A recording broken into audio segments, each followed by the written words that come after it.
Mi madre me lanzó un pastel cuando me negué a darle mi nuevo apartamento a mi hermana embarazada, así que obligé la venta de la casa que compartíamos y los hicieron desalojar. Soy un hombre de 28 años. Todo este lío empezó hace poco, aunque la historia realmente se remonta a unos 7 años atrás, cuando mi abuela falleció. Era una gran mujer, y la extraño mucho. En su testamento dejó su casa para mí y para mi hermana menor, Addison, que ahora tiene 25. El testamento era muy claro. La propiedad era 50/50 para ambos, sin condiciones complicadas. Cuando mi abuela murió, yo tenía 21 años y todavía estaba en la universidad tratando de terminar mi carrera.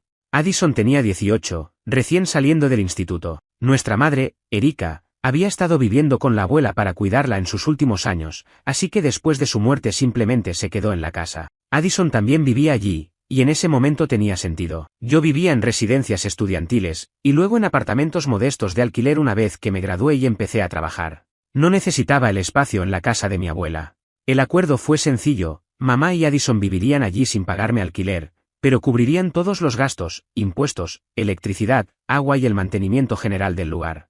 A mí me pareció razonable. Pensé que era una forma práctica de ayudarlas. Mi padre nunca estuvo realmente presente, se fue cuando yo era niño, así que mamá nos crió sola. Siempre creí que teníamos una relación bastante normal. No éramos especialmente unidos, pero nos llevábamos bien. Jamás imaginé lo que ocurriría después. Cuando me gradué, a los 22, me propuse una meta importante: comprar mi propia vivienda. Ese se convirtió en mi objetivo principal. Durante 6 años trabajé sin parar, aceptando casi todos los turnos extra que me ofrecían. No me iba de vacaciones, no compraba gadgets caros ni coches nuevos. El mío era viejo, pero funcionaba. Mi ropa era sencilla. Preparaba mi almuerzo en casa. Todo lo que podía ahorrar iba directo a una cuenta de ahorros. Fue un proceso lento, pero estaba decidido. Mientras mis amigos viajaban o salían de fiesta, yo casi siempre tenía que decir que no. No fue fácil, pero me aferraba a la idea de tener algún día las llaves de mi propio hogar. Y este año, finalmente lo logré. Había ahorrado lo suficiente para dar una buena entrada por un apartamento de 2 habitaciones, que costó $200,000.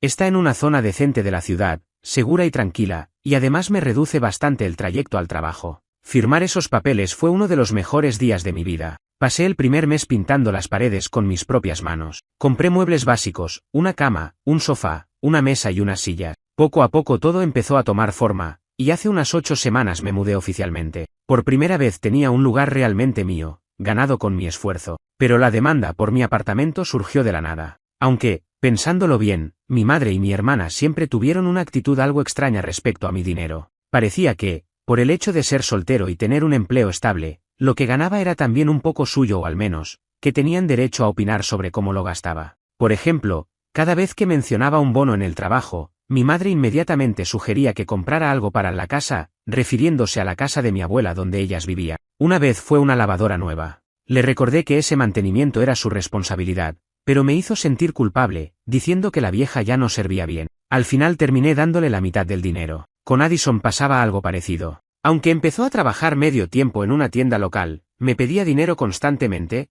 ¿Puedes prestarme 50? Mi pago se retrasó o mi factura del teléfono fue más alta de lo esperado. ¿Puedes ayudarme? No eran grandes cantidades, pero sí muy frecuentes. Siempre justificaba que yo ganaba más y no tenía hijos ni pareja que mantener. Muchas veces cedí para evitar discusiones, aunque empezó a incomodarme. Hace unos 2 años, Addison comenzó a salir con un chico llamado Walt, de 26 años. Al cabo de un año de relación, él se mudó a la casa de mi abuela con mi madre y Addison. No me hizo ninguna gracia. Lo había conocido unas pocas veces, parecía simpático, pero no tenía trabajo fijo. Siempre hablaba de estar buscando oportunidades o haciendo trabajos temporales, pero en realidad se pasaba el día en casa. Desde que él se mudó, los pedidos de dinero o de ayuda para reparaciones se volvieron más frecuentes. Mi madre me llamaba diciendo que la factura de la luz había sido altísima o que una tubería se había roto. Empecé a poner límites más firmes, recordándoles que eran 3 adultos viviendo allí y debían manejar su propio presupuesto. Eso solía terminar con ella diciendo que yo no entendía lo difícil que era todo para ella. Hace unos meses, justo cuando estaba cerrando la compra de mi apartamento, Addison anunció que estaba embarazada. Mamá estaba emocionadísima con la idea de ser abuela. Yo la felicité. Claro, era una gran noticia. No hablamos de cambiar su situación de vivienda, asumí que seguirían en la casa de mi abuela, que tiene 3 habitaciones, y que eventualmente se mudarían a un lugar propio, como hacen la mayoría de las parejas cuando forman una familia. Nadie me dijo nada diferente. Un mes después de mudarme por completo y empezar a acomodarme, mi madre me llamó para decir que necesitábamos tener una reunión familiar importante. Me pidió que fuera a la casa de mi abuela. Pensé que era algo relacionado con el bebé, quizá el baby shower o la elección del nombre, nada serio. Fui esa misma tarde. Cuando entré al salón, mi madre, Addison y Walt estaban sentados con caras muy serias. En la mesa de centro había un pastel de chocolate, lo cual me pareció raro para una reunión importante. Mi madre comenzó con un discurso largo sobre cómo las familias deben apoyarse y hacer sacrificios por el bien común. Luego empezó a hablar de Addison y el bebé, de cómo estaba en un momento vulnerable y de cómo Walt estaba intentando encontrar un trabajo estable aunque la economía no ayudaba. Addison, mientras tanto, apenas levantaba la mirada del regazo. Addison se veía muy incómoda. Walt no levantaba la vista de sus zapatos, sin decir una sola palabra. Y entonces, mi madre simplemente lo soltó. Dijo que, como yo estaba soltero y tenía ese nuevo apartamento de 2 habitaciones solo para mí, mientras Addison y Walt estaban por formar una familia y necesitaban desesperadamente un lugar estable y agradable para el bebé, la solución más lógica y justa era que yo les diera mi apartamento. No lo pidió, lo afirmó como si fuera la única decisión sensata posible. Añadió que yo podía mudarme al dormitorio libre de la casa de mi abuela. Incluso sonrió, como si acabara de resolver un gran problema que ni siquiera existía. Dijo que era mi deber familiar y lo correcto ante Dios, aunque en realidad nunca fuimos una familia especialmente religiosa. Me quedé helado. Literalmente, la mandíbula me cayó. La miré unos segundos sin poder procesar lo que acababa de decir. ¿Darle mi apartamento? ¿El que acababa de comprar? ¿El que me costó 6 años de esfuerzo y sacrificio? Ella siguió hablando, diciendo que no necesitaba tanto espacio siendo una sola persona, y que Addison merecía un nuevo comienzo en un lugar limpio y moderno para criar a su primer hijo. Recalcó lo perfecto, que sería mi apartamento para ellos, nuevos electrodomésticos, paredes recién pintadas, todo impecable. Incluso añadió que para ella sería mucho más fácil ayudar a Addison con el bebé si vivieran allí, ya que era mucho mejor que la vieja casa de mi abuela. Cuando por fin encontré mi voz, le respondí con calma, pero muy firme. No, eso no va a pasar. Le expliqué que trabajé 6 años para ahorrar el dinero y que ese apartamento era mío, comprado con mi esfuerzo. No pensaba regalárselo a nadie. Les dije que Addison y Walt podían seguir viviendo en la casa de mi abuela, que estaba en perfectas condiciones y tenía espacio de sobra, o podían buscar su propio hogar como hace cualquier pareja joven que empieza una familia. El cambio en mi madre fue instantáneo, como si se le encendiera un interruptor. Su cara se tensó, se puso roja, y su voz pasó de dulce a furiosa. Empezó a gritar que yo era egoísta, que no tenía corazón,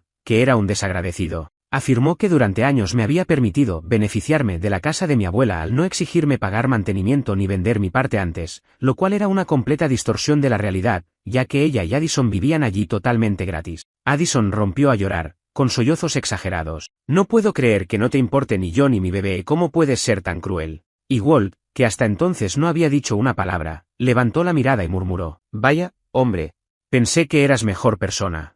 Esto es bajo. La discusión se intensificó. Yo mantuve el tono sereno, pero firme. Repetí varias veces, mi apartamento no está en discusión. Mi madre empezó a ponerse cada vez más fuera de sí, caminando de un lado a otro. De pronto, fue hasta la mesa, tomó un pedazo grande del pastel de chocolate con la mano y me lo lanzó directamente al pecho. Me golpeó de lleno, esparciéndose por la camisa, la cara y hasta el cabello. En ese punto ya estaba gritando sin control, diciendo que yo era una vergüenza, un hijo terrible, y que cómo podía poner mis deseos egoístas por encima de las necesidades de mi hermana embarazada y su futuro bebé. Addison lloraba sin parar, y Walt solo observaba, asintiendo levemente como si estuviera de acuerdo. Yo no grité. Simplemente tomé una servilleta de la mesa y me limpié el pastel del rostro y la ropa lo mejor que pude. Luego dije con voz tranquila, esta conversación ha terminado. Me levanté y me dirigí a la puerta mientras los 3 me gritaban detrás. Mi madre chillaba que me arrepentiría toda la vida, que si salía por esa puerta sin aceptar, dejaba de ser su hijo. Addison lloraba que por mi culpa iba a perder al bebé por el estrés. Era un coro de insultos. Cerré la puerta y me fui. Conduje de vuelta a mi apartamento, con el olor a pastel aún impregnado en la ropa. Al principio me sentía vacío, luego furioso. Mi teléfono empezó a sonar casi de inmediato, primero mi madre, luego Addison. No contesté. Los mensajes de voz eran más de lo mismo, reproches, culpas, exigencia. La semana siguiente fue un infierno. Mi teléfono no dejaba de sonar. Mi madre enviaba mensajes larguísimos, páginas y páginas, diciéndome que estaba destruyendo a la familia, que era egoísta, que le debía eso a Addison. Recordaba todos los sacrificios que había hecho como madre. Addison, en cambio, mandaba mensajes más cortos pero cargados de culpa. Vas a hacerme perder a mi bebé. Espero que estés feliz. Mi hijo merece un buen hogar y tú se lo estás negando. Incluso me envió una ecografía, con el mensaje: esta es la vida a la que estás dañando. Poco después, el resto de la familia se involucró. Evidentemente mi madre había llamado a todos, tías, primos, incluso gente con la que no hablaba hacía años. Todos me decían lo mismo, que era egoísta, que cómo podía negarme a ayudar a mi hermana embarazada, que debía honrar a mi madre. Nadie mencionaba que Addison vivía gratis en una casa que yo también poseía. Intenté explicarle la situación a una de mis tías, pero ni siquiera me escuchó. Solo repetía: la familia siempre va primero. Después de eso, dejé de intentar justificarme. Envié un único mensaje grupal a mi madre y a Addison: mi decisión sobre mi apartamento es definitiva. No es suyo y no pienso dárselo. Su comportamiento durante la reunión, especialmente el que mamá me lanzara pastel, y todo este acoso posterior son totalmente inaceptables. No vuelvan a contactarme sobre este tema. Eso no las detuvo. De hecho, las enfureció aún más. Los mensajes continuaron. Empecé a bloquear números, primero los de mi madre, luego los de Addison, después los de las tías. No dormía bien, el estrés era constante. Con el tiempo entendí que para ellas yo no era una persona, sino un recurso. Creían de verdad que tenían derecho a mi apartamento, como si yo les debiera algo. No importaba el esfuerzo de 6 años, ni que ellas vivieran sin pagar un centavo en una casa que era mitad mía. Su sentido de derecho era tan grande que no veían lo absurdo de su exigencia. Hace unas 4 semanas fue aquella reunión familiar del pastel. Desde entonces, el acoso ha sido casi incesante. Ninguna disculpa, ningún intento de diálogo real. Nada, solo más manipulación. Y en ese punto tomé una decisión importante. Fui a ver a un abogado especializado en disputas de propiedad. Le conté todo, le mostré el testamento de mi abuela y la escritura de la casa. Me confirmó que Addison y yo somos propietarios en partes iguales, y que el testamento no establece ningún derecho especial para que mi madre viva allí. El abogado me explicó algo llamado venta por partición. Básicamente, si los copropietarios de una casa no pueden ponerse de acuerdo, uno de ellos puede solicitar ante un juez que la propiedad sea vendida y el dinero se reparta entre ambos. Es un procedimiento legal bastante común. Así que eso es lo que voy a hacer. Ya autoricé a mi abogado para que inicie el proceso y fuerce la venta de la casa de mi abuela. Si Addison, mi madre y Walt quieren seguir viviendo allí, Addison tendrá que comprar mi parte al valor de mercado actual. Según el abogado, la casa vale entre $350.000 y $400.000, así que mi mitad equivale a unos $175.000 o $200.000. Y conociendo su situación económica, especialmente porque Walt no trabaja de forma estable, dudo mucho que puedan reunir esa cantidad. Lo más probable es que la casa se venda a un tercero y cada uno reciba su parte en efectivo. Eso, por supuesto, significa que mi madre, Addison y Walt tendrán que mudarse y que cualquier relación que quedara entre nosotros se habrá terminado por completo. Planeo mantener cero contacto con ellos y con cualquier familiar que se haya puesto de su lado para atacarme. Escribo todo esto aquí en Reddit porque necesitaba desahogarme, y porque sinceramente quiero saber. ¿Estoy yendo demasiado lejos? ¿Soy yo el malo por hacer esto? Actualización 1. Hola a todos. Han pasado 2 meses desde que escribí mi publicación original. Primero, quiero dar las gracias. De verdad leí cada comentario y cada mensaje privado. Esperaba reacciones mixtas, quizá gente diciéndome que estaba siendo duro, pero casi todos fueron increíblemente solidarios y compartieron consejos muy útiles. Me hizo una gran diferencia saber que no estaba loco por pensar que su exigencia era un despropósito. Saber que otras personas veían la situación con claridad me dio confianza para hacer lo que tenía que hacer. Muchos hicieron preguntas parecidas, así que quiero aclarar algunos puntos. Algunos preguntaron si había letra pequeña en el testamento de mi abuela, como una cláusula que diera a mi madre o a Addison derecho a residir de por vida. Mi abogado lo revisó con muchísimo cuidado. El testamento es simple: la casa se dejó a mi nieto, mi nombre, y a mi nieta, Addison, a partes iguales como copropietarios. Y ya. No hay mención de derechos especiales de vivienda para nadie. Lo comenté por encima, pero para ser más específico, mi abogado consiguió un par de estimaciones informales de agentes inmobiliarios locales. Creen que la casa de mi abuela, una vivienda unifamiliar de 3 dormitorios en un barrio decente, sin lujos, probablemente se vendería entre $350.000 y $400.000 en el mercado actual. Así que mi mitad sería alrededor de $175.000 a $200.000 antes de costos de venta o impuestos. Algunos preguntaron si alguna vez aporté para reparaciones importantes o impuestos de la casa. En estos 7 años, habré contribuido con unos cuantos miles aquí y allá para emergencias que decían no poder cubrir. Por ejemplo, un calentador de agua un invierno y parte de un recibo de impuestos cuando mi madre dijo que no llegaba. Nunca pedí que me lo devolvieran. Yo era copropietario, así que me pareció justo ayudar un poco, aunque ellas vivían allí sin pagar renta. Pero no pagué facturas regulares ni hipoteca, no había hipoteca. ¿Y el novio de Addison, Walt? Todo igual, que yo sepa. Está por allí, pero sin señales de un trabajo estable. En la reunión familiar fue parte del coro que me llamó egoísta. También se beneficia de vivir sin pagar. ¿Intenté comunicarme otra vez? No.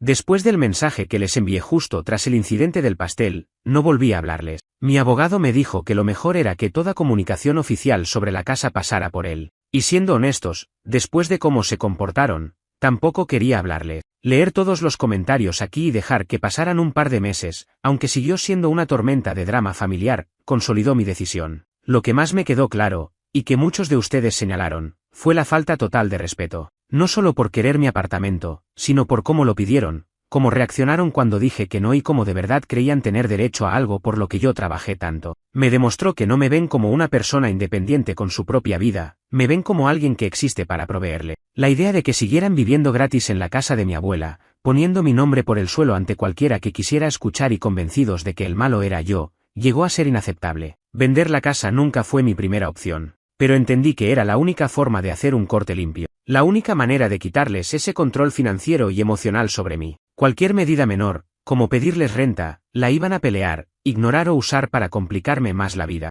Tenía que ser un corte definitivo. Así que avancé. Esto es lo que pasó con el abogado y la casa. 1. Encontrar al abogado adecuado. Dediqué tiempo a investigar. No quería a cualquiera. Di con alguien con mucha experiencia en disputas de propiedad entre familiares. En nuestra primera reunión, 1 hora y media, le conté todo, desde el testamento hasta el pastel. Escuchó con calma, hizo algunas preguntas y me explicó con claridad el proceso de venta por partición. 2. Carta formal enviada. El primer paso oficial fue redactar una carta muy formal, enviada por correo certificado a mi hermana Addison, copropietaria. También mandó copia a mi madre, para que quedara informada como residente. La carta, educada pero firme, declaraba mi intención de vender mi 50% de la propiedad, incluía el rango de tasación independiente, 350.000 a 400.000, y ofrecía a Addison el derecho de tanteo para comprar mi parte a valor de mercado. Le dimos 30 días para responder si le interesaba. 3. Falta de respuesta. No esperábamos que Addison pudiera comprarme mi parte, y no lo hizo. No llegó ninguna respuesta formal suya ni de un abogado en ese plazo. Lo que sí recibió mi abogado, unas 2 semanas después, fue una carta manuscrita de mi madre, varias páginas, llena de acusaciones y gritos en tinta. Me llamó avaro, dijo que quería dejar a mi hermana y a su bebé en la calle, que traicionaba la memoria de mi abuelo. Exigía que parara esta locura legal de inmediato. 4. Presentación ante el tribunal. Cumplidos los 30 días sin oferta de Addison, mi abogado presentó la demanda de partición en el juzgado local. Es una acción legal formal, básicamente se le pide a un juez que ordene la venta porque los copropietarios no se ponen de acuerdo. Luego se notificó oficialmente a Addison, un notificador profesional le entregó en mano la documentación en la casa de mi abuela. Desde que tomé la decisión, hasta contratar al abogado, enviar la carta, esperar la respuesta y presentar la demanda, pasaron unas 6 semanas. Se hicieron eternas. La reacción fue la esperada, pero más ruidosa. Cuando Addison recibió los papeles del tribunal, estalló todo. Ya no era una carta de abogado, era un caso judicial. Por lo visto, mi madre llamó repetidamente al despacho de mi abogado y vociferó a la paralegal, exigiendo hablar con él y acusándolo de ayudarme a destruir a su familia. La paralegal se mantuvo profesional y le dijo que su hija Addison debía conseguir su propio abogado. Addison obtuvo un abogado mediante asistencia legal. Su abogada presentó una respuesta a mi demanda. Según me explicó el mío, su primera jugada fue tratar de retrasar todo. También argumentaron que Addison debía seguir viviendo en la casa por estar embarazada y tener bajos ingresos, sugirieron que quizá me obligaran a vender mi parte por un precio muy bajo o permitirle pagarme a plazos durante muchos años. Mi abogado dijo que esas pretensiones tenían muy pocas probabilidades de prosperar. Lo más importante es que por fin entendieron que no voy a ceder. No es una amenaza, está ocurriendo. La maquinaria legal está en marcha. Por lo visto, mi madre, Addison y Walt están muy estresados. Addison ya está en el 3er trimestre, así que el momento no es ideal para ella, pero esta situación la provocaron sus propias decisiones y exigencia. Para mí, aunque es un proceso desagradable, dar estos pasos me quitó un peso enorme. Ya no es yo contra su presión emocional, es un asunto legal que llevan profesionales. Mantengo bloqueadas a mi madre y a mi hermana en el teléfono y redes. Toda comunicación necesaria va de mi abogado al de Addison. Es una especie de alivio raro, duro, sí, pero es un camino real para resolver esto de una vez por todas. No pienso detenerlo ahora. Actualización 2. Han pasado ya 10 meses desde que escribí mi primera publicación preguntando si estaba equivocado. Unos 8 meses desde la primera actualización, cuando el proceso legal apenas comenzaba. En algunos sentidos, parece que ha pasado una vida entera. Todo lo relacionado con la venta de la casa tomó mucho más tiempo del que imaginé, pero finalmente, por fin, todo ha terminado. Durante estos 10 meses, mi vida fuera de eso se redujo básicamente al trabajo. Tratando de concentrarme, de mantener la cabeza baja. Recibí un pequeño ascenso en el trabajo, una buena noticia en medio de todo el estrés. El tribunal finalmente ordenó la venta por partición de la casa de mi abuela. No fue un proceso rápido. La abogada de asistencia legal de Addison hizo todo lo posible por retrasarlo, presentó mociones, pidió prórrogas, y argumentó que Addison debía poder quedarse porque era madre reciente, con ingresos limitados. Me pintaron como el hermano rico y sin corazón que quería desalojar a su hermana y a su recién nacido.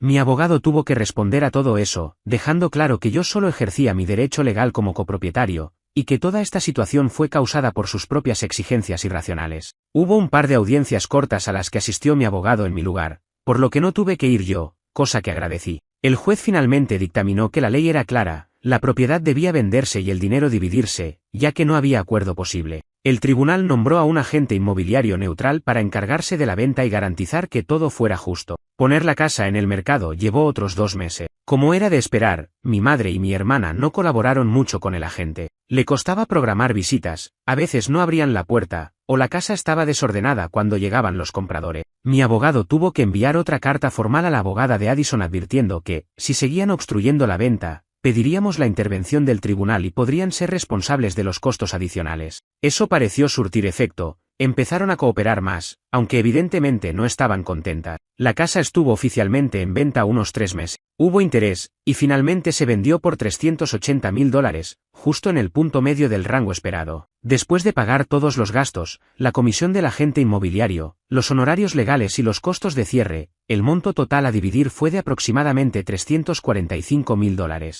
Así que mi 50% equivalió a $172.500, la misma cantidad que recibió Addison. El dinero llegó a mi cuenta bancaria la semana pasada. Ver esa transferencia fue una sensación extraña, sobre todo alivio. Mi madre, Addison, Walt y el bebé, es un niño, me enteré por terceros, tuvieron que abandonar la casa antes del cierre. El agente hizo una inspección final y dijo que la dejaron razonablemente limpia, sin daños mayores, lo cual era una preocupación mía. Al parecer, tardaron hasta el último día en sacar todas sus cosas. Puedo imaginar el estrés que eso les causó, pero tuvieron meses de aviso para prepararse. Mi vida ahora, sigo en mi apartamento, y ahora se siente más que nunca como mi santuario. Esos $172.500 están en una cuenta de ahorro de alto interés mientras decido qué hacer, tal vez invertir o usarlo como entrada para una propiedad de alquiler. Por ahora, solo saber que el dinero está ahí y que el lazo financiero con mi familia se ha roto por completo me da una tranquilidad enorme. Duermo mejor. Trabajo sin tanto estrés. La situación de mi madre. No tengo contacto directo, pero he escuchado fragmentos por medio de un primo lejano que es más neutral y publica cosas vagas en redes que claramente aluden a la situación. Parece que mi madre se mudó con una de sus hermanas, mi tía Carol. Por lo que entiendo, es algo temporal, y la casa de Carol es pequeña, así que ya hay tensiones. Mamá está, según dicen, muy resentida. Anda contando a quien la escuche que soy un monstruo que dejó a su familia en la calle por dinero. Addison y Walt, con su parte de $172.500, aparentemente alquilaron un pequeño apartamento en un pueblo a 1 hora de la ciudad, donde la renta es más barata. No sé más detalles. Esa cantidad de dinero es mucho para ellos. Si fueran inteligentes, podrían usarla como entrada para una casa o al menos tener un buen colchón financiero. Pero conociendo el historial de Walt con el trabajo y su forma de gastar, tengo mis dudas sobre cuánto les durará. Addison ya tuvo al bebé. No tengo idea de si Walt consiguió ese empleo estable del que tanto hablaba. Soy tío, pero nunca he visto a mi sobrino, y eso se siente extraño. La familia extendida. La mayoría de los familiares que me llamaron para decir que era egoísta ahora guardan silencio absoluto. No hubo disculpas, nada. Solo 2 primos más jóvenes con quienes era cercano cuando éramos niños me contactaron hace unos meses. Dijeron que se habían enterado de más detalles, creo que uno de ellos vio mi publicación original anónima o alguien se la compartió. Fueron más comprensivos, incluso un poco empático. Fui educado, pero mantuve las conversaciones breves. No quiero reabrir nada. La confianza se perdió. Sin contacto. No he tenido ningún contacto directo con mi madre o mi hermana desde antes de que empezaran realmente los procesos judiciales. No han intentado llamarme ni escribirme en meses. Supongo que al final entendieron que no tenía sentido o sus abogados les dijeron que pararan. Es solo silencio, y honestamente, el silencio es paz. La venta de la casa de mi abuela marca definitivamente el final de toda esta historia. Fue un proceso duro, agotador y realmente triste de principio a fin. Me hizo ver a mi familia, especialmente a mi madre y a mi hermana, bajo una luz completamente distinta, y no una buena. Confirmó lo que ya intuía: nuestra relación, en realidad, ya no existe.